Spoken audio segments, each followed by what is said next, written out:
నమస్తే, welcome to మనం TV. నేను మీ పవన్ బేస్వాడ. తిరుపతిలో చికిత్స పొందుతున్న ఓ రోగికి సుష్మా అనే చనిపోయిన మహిళ ప్రత్యామ్నాయ జీవితాన్ని అందించింది. చెరుకూరి సుష్మా అనే మహిళ బ్రెయిన్ డెడ్ అవ్వడంతో ఆమె కుటుంబ సభ్యులు అవయవ దానానికి ముందుకొచ్చారు. రమేష్ ఆసుపత్రి యాజమాన్యం గుండెను తిరుపతికి తరలించడానికి గ్రీన్ ఛానల్ ఏర్పాటు చేయాలని మంత్రి నారా లోకేష్ కు విజ్ఞప్తి చేసింది.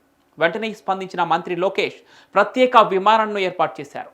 గుంటూరు నుంచి గన్నవరం విమానాశ్రయానికి, అక్కడి నుంచి రేణిగుంటకు, ఆపై తిరుపతిలోని ఆసుపత్రికి గుండెను తరలించారు.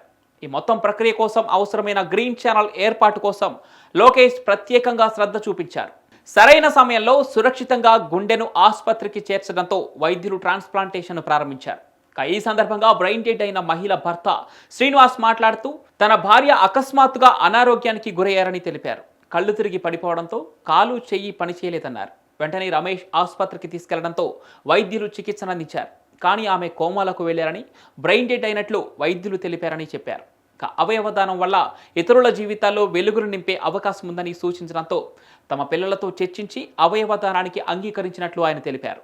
ఆసుపత్రి యాజమాన్యం, మంత్రి లోకేష్ సహకారంతో తిరుపతిలో ఉన్న వారికి గుండెను అందించడం చాలా సంతోషంగా ఉందని ఆయన తెలిపారు.